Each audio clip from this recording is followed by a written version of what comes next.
ያ ናስ እናንተን የሚነድፋችሁ ምን አይነት ነው? እባቡን አይነት ነው። በነሐስ የተሰራ ምንድን ነው? እባብ ነው። ስለዚህ እናንተ ውስጥ የገባው መርዝ እዛ ጋር ተገሏል። እናንተ ውስጥ የገባው ሞት እዛ ጋር ምን ብሏል? ሞቷል። እናንተ ውስጥ የገባው እርግማን እዛ ጋር ምን ብሏል? ተረግሟል። እናንተ ውስጥ የገባው ገዳይ እዛ ጋር ተገሏል።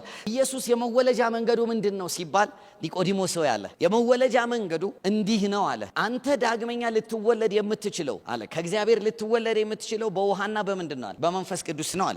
ስለዚህ መጀመሪያ አዋላጅ ማን ነው ማለት ነው? መንፈስ ቅዱስ ነው። እንዴት ነው የምወለደው ሲል እንዲህ አለ። የሰው ልጅ አለ እባብ በምን ላይ ሙሴ በእንጨት ላይ ሰቅሎ ያየው ምን እንዳለ እንደዳነ ሁሉ አለ የሚያይበት እይታ ያኔ 21 ላይ የተነደፈ ሁሉ ምንድነው የሚያየው? ከድንኳኑ ወጥቶ ምንድነው ማየት ያለበት? ከርቀት ምኑን ያያል? ናሱን ያያል። ናሱ ደግሞ ያበራል። የክብሩ ዕውቀት ብርሃን ነው። ያበራል፣ ያብለጨልጫል።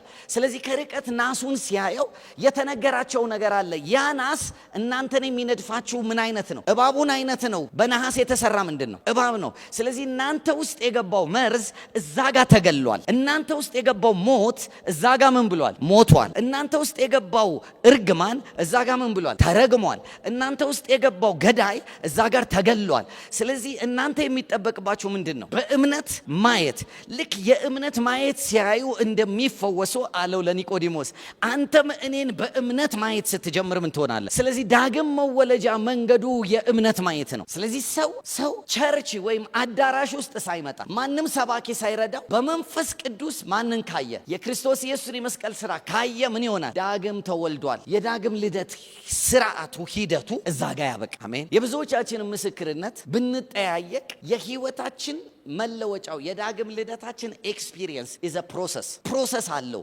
ምኑ የገባን ጊዜ ብዙ ጊዜ እኮ አዳራሽ ተመላልሰን እኮ ያልሆነ ነገር አለ። ግን የእውቀቱ ብርሃን ምን እየሆነ በጨለማ ላይ በልባችን ላይ ምን ሲል እየበራ ሲሄድ ልክ ከዛ በኋላ ክርስቶስ ኢየሱስ ለኛ የከፈለው ዋጋ በመንፈስ ቅዱስ ሲታየን ያን ጊዜ ሰባኪ እጁን ሳይጨንብን ሳያጸልዩን ምን ብለናል? ቦርን አጌን አድርገናል።